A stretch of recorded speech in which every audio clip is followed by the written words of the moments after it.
Hola, bienvenidos y bienvenidas al podcast Presencia Ejecutiva con Ale Marroquín. De nuevo por aquí contándoles un poco de Ignacio Bonaza, que me siento muy afortunada, insisto, en tenerlo por aquí. Bienvenido, Ignacio. Gracias por estar en el programa.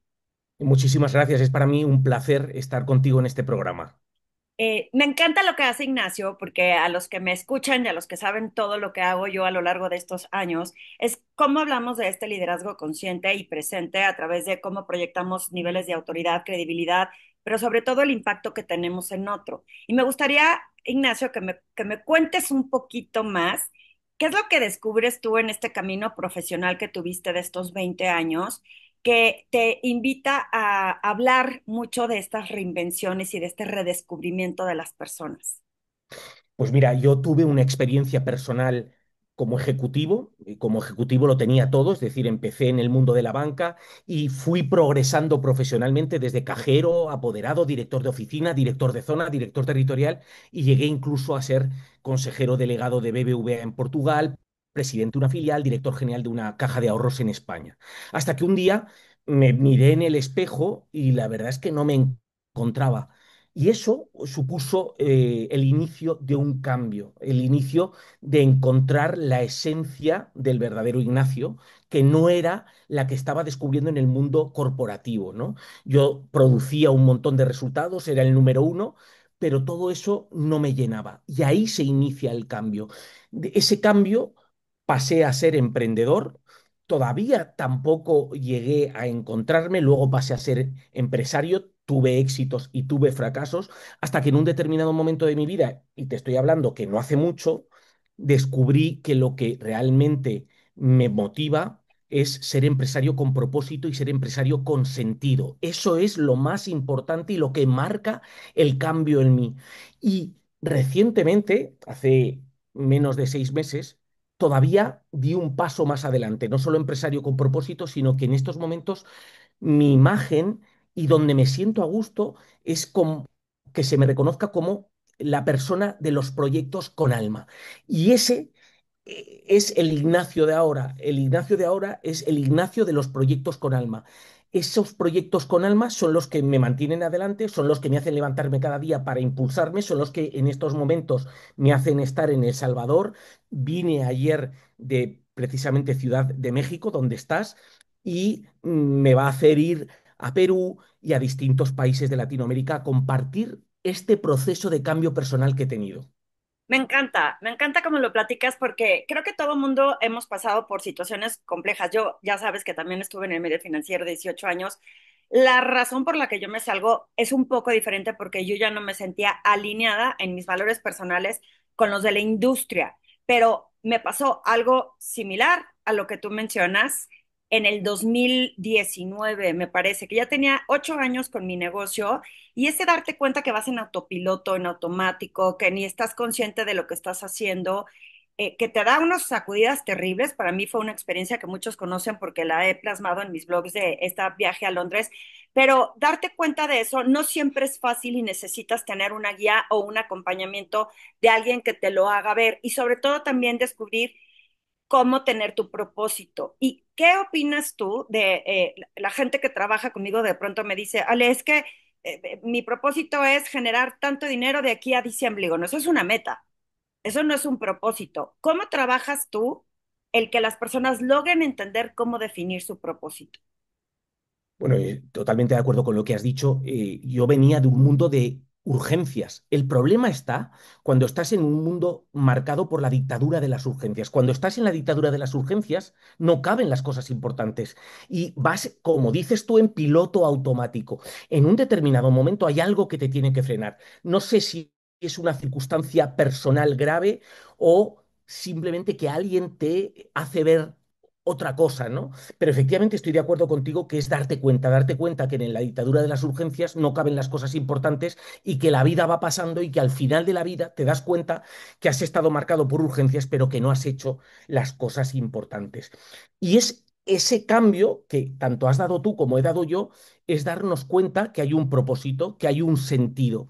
Y a mí me gusta trabajar el propósito y el sentido con Víctor Frankl. Víctor Frankl es un médico psiquiatra que pasó por 3 campos de concentración. Esta persona, autor del libro El hombre en busca de un sentido, descubrió que aquellos que tenían un sentido, un propósito, estando en los campos de concentración, sobrevivieron por encima de aquellos que no lo tenían. Aquellos que no lo tenían se dejaban morir o se lanzaban directamente a las alambradas electrificadas. Sin embargo, aquellos que tenían un propósito, aquellos que les impulsaba algo a levantarse y seguir luchando por ellos mismos, esos, fuera de la mala suerte de que no te cayera una bala de los soldados nazis, sobrevivieron sobre aquellos que no lo tenían. Por lo tanto, a mí me gusta mucho definir el propósito de esta manera. El propósito es aquello que te hace levantar, aquello que te permite ponerte en marcha en circunstancias difíciles y en zonas de dolor y seguir adelante día tras día. Y ese propósito tengo que encontrarlo. Y ese propósito no me vale que digas, ah, sí, yo tuve una reflexión hace 15 años y mi propósito es X. No, el propósito cambia, el propósito evoluciona. Víctor Frankl tenía muchos propósitos en los campos de concentración. Cuando estaba en libertad tenía un propósito, pero cuando entra en los campos de concentración en el primero, su propósito pasa a ser salvar el pellejo, como dice él en el libro. Y después, una vez que consigue salvar el pellejo, su propósito pasa a ser ayudar a los demás, se dedica a dar charlas motivadoras al resto de prisioneros, se hace ayudante del médico del campo de concentración. Pero Víctor Frankl también cambió de ayudar a los demás, le surgió la posibilidad de fugarse y en esa posibilidad de fuga, en un principio se posiciona por irse. Por lo tanto, el propósito pasa a ser salvar el pellejo.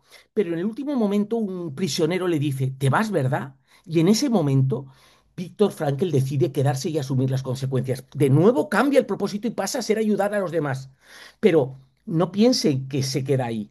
Cuando las tropas norteamericanas liberan el último campo de concentración en 1945 y sale en libertad, Víctor Frankl, su propósito no es ayudar a los demás. Él mismo dice en los libros que tuvo que aprender a volver a rescatar el sentimiento de alegría. Su propósito ahí volvió a ser salvar el pellejo. Y ahora sí, una vez que lo consigue, vuelve a ser ayudar a los demás cediendo a la humanidad la técnica de la logoterapia que hoy muchos científicos y muchos psicólogos y psiquiatras utilizan en sus consultas. Por lo tanto, el propósito no es un hecho puntual, el propósito cambia, varía en función de tus etapas de la vida y tienes que estar atento a rescatar qué es lo que cada mañana te hace levantar para ponerte en marcha y ser tu poder, tu energía para seguir adelante y salir adelante. Me gusta resumirlo así para que la gente entienda esa diferencia que tú has dicho. No es lo mismo propósito que meta, no es lo mismo propósito que otras cosas. Propósito es realmente la fuerza que te inspira a seguir adelante, a luchar por eso. Me gusta complementar lo que acabas de mencionar con el tema de, yo siempre pongo la analogía de la bicicleta. Si tú vas en una bicicleta y tienes claro hacia dónde vas, o sea, cuál es ese propósito, si de pronto volteas hacia otro lado y te caes, pues siempre que te levantes, puedes volver a reiniciar el camino porque sabes a dónde vas. Las personas que no tienen claridad en ese propósito, muy probablemente dan vueltas y vueltas y vueltas y es cuando provoca que la gente vaya en autopiloto o esté cansada porque siente que no avanza.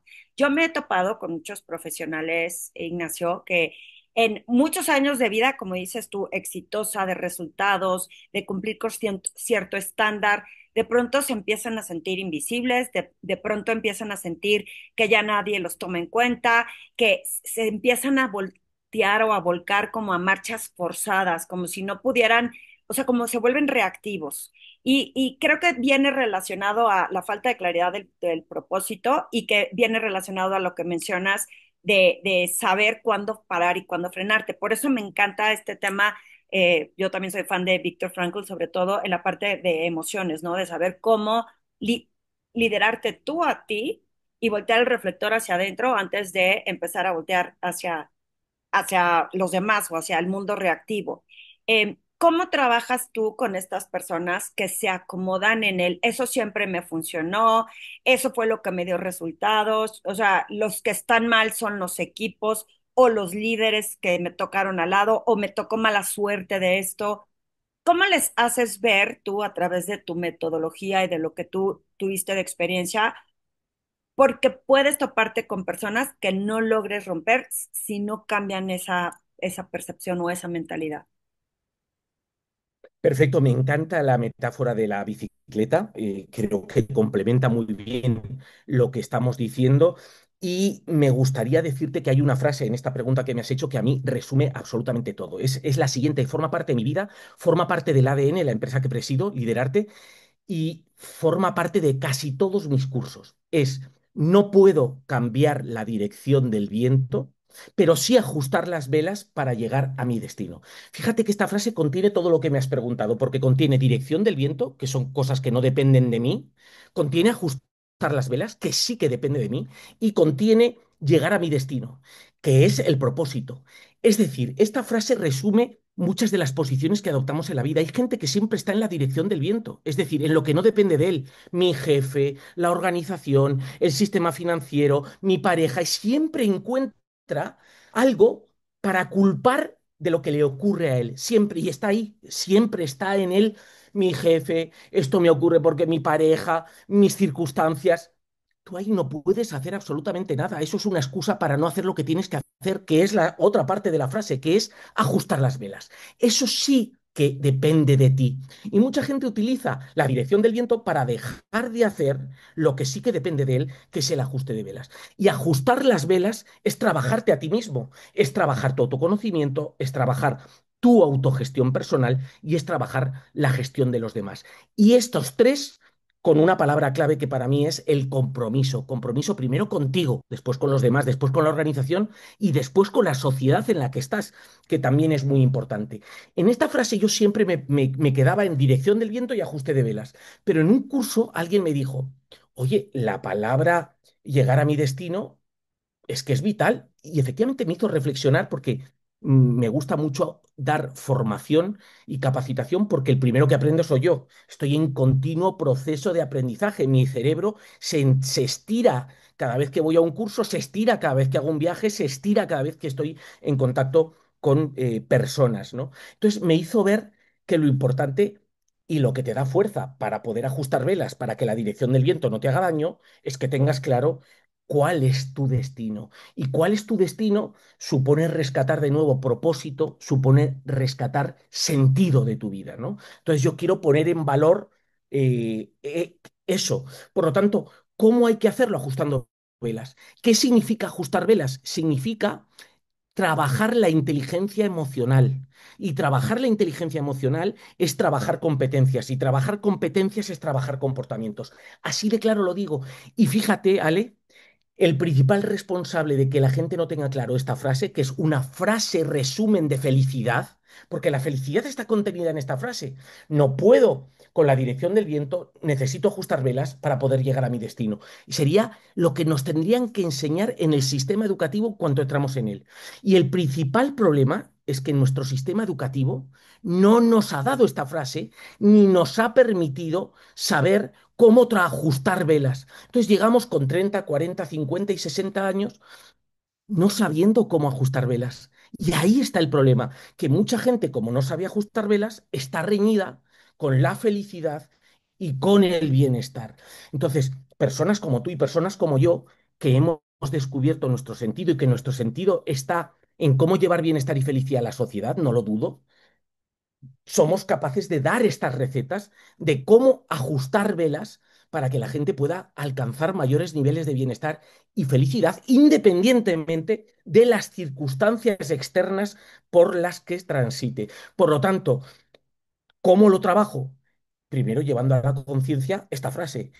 Y segundo, diciendo, a partir de ahora tenemos que trabajar comportamientos y trabajar comportamientos es trabajar hábitos. Y tenemos que cambiar hábitos que tenemos por repetición que no son los adecuados. Y tenemos, por lo tanto, que meter otros hábitos que son más adecuados. ¿Sabes cuál es el problema? Que cuando tú tienes de 12 a 17 años, la bolsa de tu vida está medio llena, por lo tanto, meter cosas nuevas es muy fácil. Yo cuando doy cursos a chavales de 12 a 17 son esponjas y por lo tanto no me cuesta dar el curso. Pero cuando doy el curso a gente de 30, 40, 50, 60, como la bolsa de su vida está llena, yo llego diciéndoles que hay que meter un nuevo hábito lo tienen complicado porque para meter un nuevo hábito lo primero que tienen que hacer es vaciar malos hábitos. Y eso, en un mundo de urgencias, cuesta mucho más. Por eso reivindico, primero, que el sistema educativo nos enseñe esto cuando hay que enseñarlo. Y dos, que seamos conscientes que ya que hemos llegado con un sistema educativo que no nos lo ha dado, tenemos que hacer un esfuerzo para poder dejar malos hábitos e incorporar pequeños nuevos hábitos que nos van a dar mayores niveles de bienestar y de felicidad. Sí, definitivamente coincido contigo. En este tema de la inteligencia emocional, yo suelo decirle a mis clientes y a los grupos con los que trabajo que cuando éramos jóvenes nos decían, no te enojes, no llores, no grites. Las mujeres no podíamos expresar absolutamente ningún sentimiento. Y en estos temas de inteligencia emocional le digo, es que eres ser humano, no hay manera que no pases por emociones. Y sobre todo en el ámbito profesional, cuando las mujeres les dicen, se le notó cuando se enojó. Y yo, pues se le tiene que notar. ¿Por qué? Pues porque somos humanos. El tema no es que se te note o que aceptes que tienes una emoción.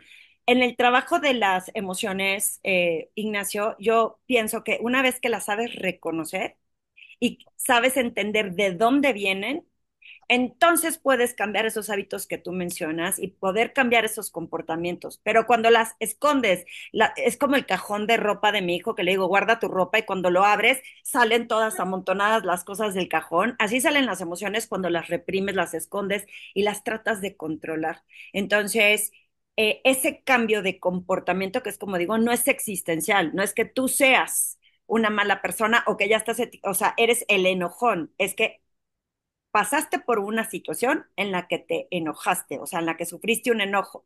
Porque si no, la gente lo es existencial y es lo que dices tú, cuando ya tienen esos 40, 50 y 60 años, pues se les hace complejo porque lo hacen existencial. Es un, como lo pones tú, me encanta, lleno de información que es difícil traer nueva, pero si sabes que puedes vaciar el cajón y meter nuevos hábitos y comportamientos, hace la diferencia. Sé que no es fácil, sé que es complicado. ¿Qué tres tips le darías tú a los profesionales que nos están escuchando, hombres y mujeres, para que logren entender y ser conscientes de estas situaciones en las que están pasando, que no están poniendo atención o siendo conscientes de esto? Mira, una cosa que te quiero decir es que para que veas lo del sistema educativo, el sistema educativo preponderó, al hilo de lo que estás hablando de las emociones, preponderó la inteligencia racional sobre la inteligencia emocional. Es decir, a mí me enseñó el logaritmo neperiano de E, que todavía no lo he tenido que utilizar en la vida, pero sin embargo la técnica de respiración abdominal como fórmula de autocontrol no me lo enseñó. Y es penoso que no me enseñara una técnica que me permitiría controlar situaciones de tensión en muchos momentos, ¿no? Ese es el grave problema con lo que las personas llegan a no saber gestionar sus emociones y por lo tanto, como dices tú, a bloquearlas y a no reconocerlas. Por lo tanto, lo primero que hay que hacer es ser consciente que el sistema educativo no me dio todo lo que me tenía que dar. Dos, que entonces tendré que complementar lo que no me dio el sistema educativo haciendo algo. Yo digo, no hace falta contratarnos a nosotros, tanto a Ale como a Ignacio, para que te demos tips. Mejor si puedes, ¿no? Pero también puedes leer libros de autoayuda que contienen justamente lo que el sistema educativo no te ha dado. O puedes, si no te gusta la lectura, ver vídeos en YouTube o en Instagram que contienen mucha de la filosofía que no te dio el sistema educativo. Entonces, algún pequeño esfuerzo tienes que hacer para que te lleguen los buenos hábitos. Y el siguiente, una vez que te lleguen, tendrás que trabajarlos. Y a mí me gusta decir que el trabajo viene por el querer. Querer.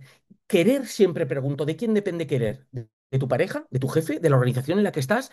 ¿Del sistema económico que vive contigo? No, querer es un acto volitivo y libre que solo depende de ti.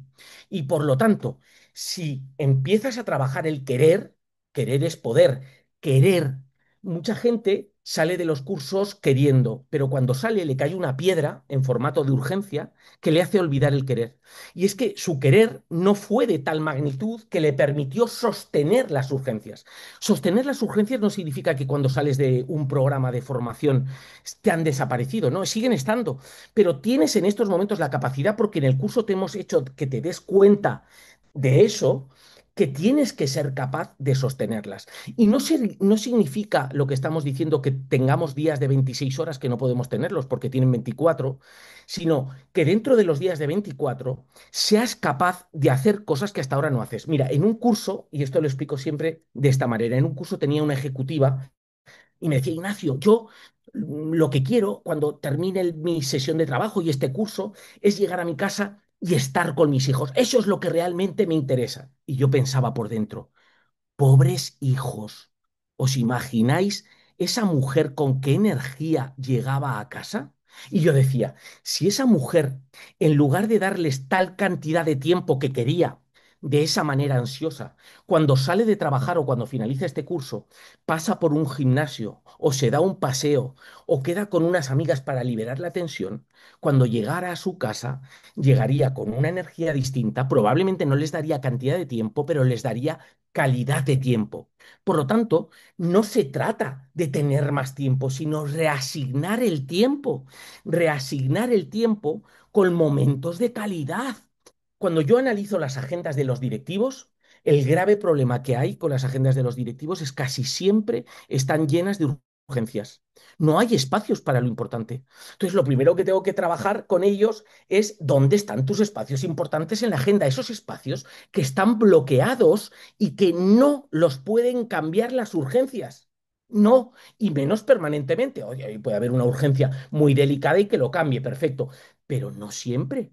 Y para eso tengo que tenerlos, porque si no, los espacios son automáticamente ocupados por las urgencias. Por lo tanto, muchas veces se trata simplemente de un proceso racional, de conciencia, de decir estos espacios importantes, no quiero perderlos en mi vida. ¿Cuántos espacios de introspección tiene la gente en su vida? ¿Cuántos espacios para estar solo consigo mismo? ¿Cuántos espacios te das para oírte y escucharte y sentirte, ya que has hablado de emociones? ¿Qué espacios te das para sentirte, para saber cómo estás, para saber qué emoción está primando en ti en este momento, para sentirla y a partir de allí respirar y ver lo que quieres hacer? Entonces la gente no nos damos estos espacios, no porque no los tengamos, sino porque ni siquiera hemos reflexionado para darnos estos espacios. Coincido contigo, la parte del, hay personas que llegan conmigo y me dicen, Ale, es que no te puedo asignar una hora fija porque no sé si me va a hablar mi jefe, que es lo urgente. Y digo, ¿cómo le cedes tu poder a lo que otros quieren y a lo que otros deciden sobre tu propio tiempo? Entonces vives constantemente en lo urgente y ve el impacto negativo que tienen los equipos. Porque si yo soy líder de un equipo y les cancelo la junta de último momento porque volteo a ver por si me habla mi jefe o me habló mi jefe y les cancelo, lo único que les proyecto es que ellos no importan, que lo único que importa es lo que yo quedo bien con el jefe. Entonces yo como equipo digo, pues si nosotros no le importamos y lo único que le interesa es quedar bien allá arriba, como por qué vamos a contribuir o a colaborar o a ser leales para lo que nos están pidiendo. Entonces, cuando lo entienden como si atiendes lo importante y te das cuenta que lo urgente no era tan urgente como parecía, más adelante y más tarde te das cuenta que no pasó nada. O sea, el que no estés por si el cliente importante te habla, el que no estés por si el jefe le dices, ¿qué pasaría, Ignacio, que le digas a tu jefe, oye, tengo una sesión con esta persona, ¿te importa que lo vemos después? El 90% de las veces te dicen, claro que sí, pero como cedemos nuestro poder, entonces es de, no, porque a lo mejor me dice que no, y si me dice que no, tengo que estar ahí porque es la autoridad, tengo que hacer lo que esa persona me dice. Y pienso que esto que hablas del urgente y lo importante es un must que todo mundo tendría que poner, porque en el momento que te das tu centro, que te das tu poder, yo no estoy diciendo que te vuelvas inconsciente de los demás y de la colaboración, sino que no vivas a costa de lo que otros decidan sobre ti, porque te hace vivir en la urgencia, en el autopiloto, en el automático y dejas pues de tener este sentido de vida. Cuéntame, cuéntame, ¿cuál ha sido para ti el caso más extraordinario de transformación que has vivido con tus clientes en este proyecto que lideras ahora? Mira, a mí me encanta este resumen que has hecho porque lo que hay que tener claras son las prioridades, ¿no? Y como hablas muy bien de la cesión de poder, esa cesión de poder la estamos haciendo a la dictadura de las urgencias en detrimento de la democracia de lo importante. Entonces, tenemos que tenerlo claro. ¿Qué quieres? ¿Dictadura de urgencias o democracia de lo importante? Si es democracia, lo eliges tú. Si es dictadura, lo eligen por ti. Entonces, posicióname por el sistema político que hemos descubierto que es el mejor para todos, que es la democracia. Entonces, posiciónate por la democracia de lo importante. Casos de transformación, es que conozco tantos, ¿vale? Y no se trata de decir el gran caso de transformación, se trata de que pequeños casos de transformación nos enseñan. Fíjate, he desarrollado un movimiento social que se llama Dale la vuelta a la tortilla, que además en México se entiende muy bien y en España, porque ambos tenemos distintos tipos de tortilla. En España la tortilla de patata y en vuestra la tortilla de los tacos, ¿no? Y de vuestra comida, ¿no? Entonces, darle la vuelta a la tortilla para mí es absolutamente fundamental. Entonces, yo una vez vi un vídeo en el año 2014 que hizo Pablo Motos, que es un presentador muy famoso en España, que presenta El Hormiguero. Entonces, él en el año 2014 hizo un vídeo que se llamaba Dale la vuelta a la tortilla con un montón de famosos, los que iban a inaugurar la temporada, que cantaban una canción dándole la vuelta a la tortilla. Y todos al final cantaban Dale la vuelta a la tortilla, dando la vuelta a la mano, ¿no? Ese vídeo tiene una potencia bestial. Ese vídeo, entre otras cosas, dice, si la vida te da limones, haz limonada, si la vida te da sobras, haz sobrasada, si la vida te da la espalda, dale una nalgada, ¿no? Es decir, al final es cómo convertir el dolor en vitamina.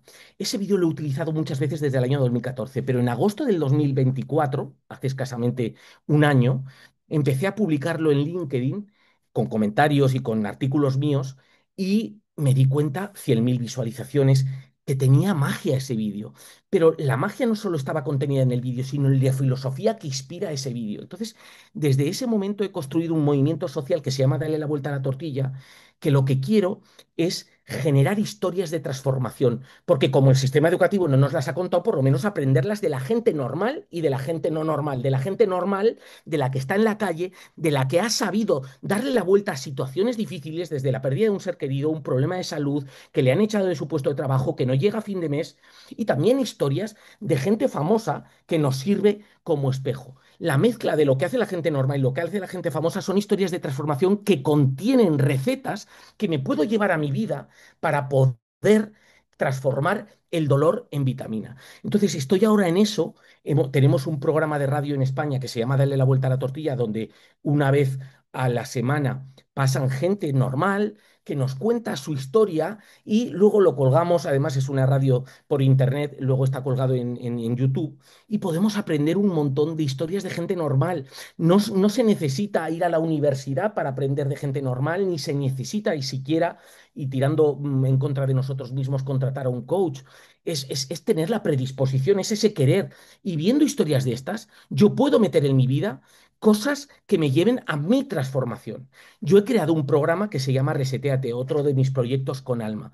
En Reseteate, en 16 horas, a mandos, les ayudamos a resetearse. Es decir, les rescatamos de las urgencias, les ponemos en una sala y en un laboratorio protegido durante 16 horas, donde les vamos a decir cosas importantes y ellos detectan que son importantes y les vamos a enseñar a resetear su autoconocimiento, a resetear su autogestión personal y a resetear la gestión de los demás, para al final resetear su compromiso, el compromiso con ellos mismos, con los demás, con la organización y con la sociedad.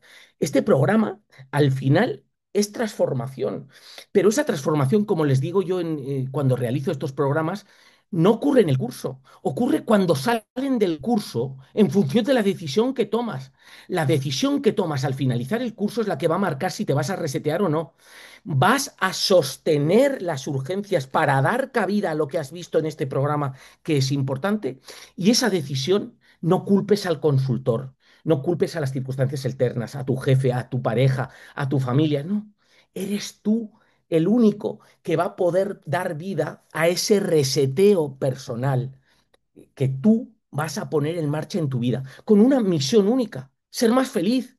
Porque ser más feliz no es un acto ególatra y egoísta, es todo lo contrario, es un acto de generosidad para con los demás, porque en la medida que tú eres feliz y estás bien, los primeros que se van a beneficiar es el entorno que tú más quieres, tus hijos, tu pareja, tu familia, tus padres, tus compañeros de trabajo, tu jefe, tu organización, la sociedad en la que estás.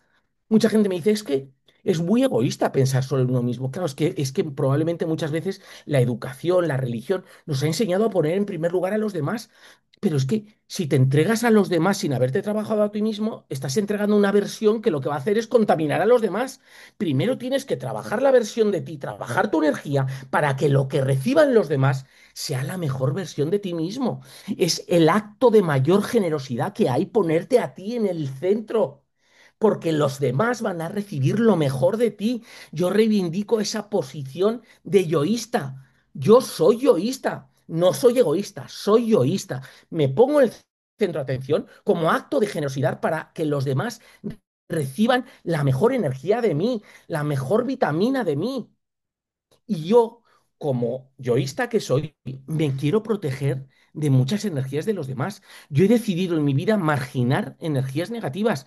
No tengo fuerza para aguantar energías negativas. Hay una canción que me encanta de Alaska, Alaska, que es mexicana, pero que ha desarrollado su carrera en España. Tiene una canción que dice, no quiero más dramas en mi vida, tan solo comedias entretenidas. Yo, chico, quiero comedias entretenidas en mi vida. Quiero gente con energía positiva, porque a mí me cuesta mucho producir mi energía positiva. No tengo espacio para que venga gente a robar mi energía y a dejarme un pozo de energía que no va conmigo. Entonces yo también digo muchas veces una recomendación, hagamos limpieza de nuestro interior, de lo que tenemos. Hagamos limpieza igual que limpiamos el salón de nuestra casa, que es algo externo a nosotros, limpiemos nuestra vida. Y en nuestra vida probablemente hay que limpiar a ciertas personas que las tenemos como un lastre y las tenemos que apartar. Y muchos me dicen, sí, pero es que esas personas justamente son mis padres o son seres queridos. Yo digo, pero tienes recetas para hacerlo. Pues igual el contacto no tiene que ser tan directo. Y hay otra cosa que es más fácil hacer. Pues entonces mete en proporción, mete más personas con energía para que se diluyan las personas que te están transmitiendo mala energía A y ver, por lo tanto déjame la te proporción de complemento energía ahí, mejora. Ignacio, porque el- el- hay dos cosas que me resuenan de lo que dijiste.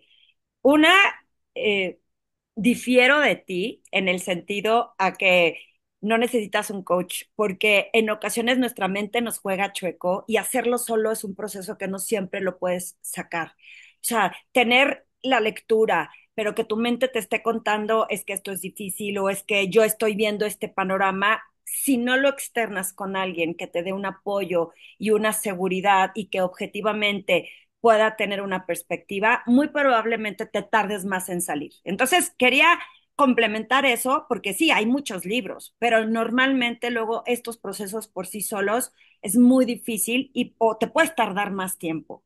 Y complementando a lo que hablas del trabajo interior, yo estoy convencida que cuando uno, la mayoría de mis clientes que llegan a marchas forzadas,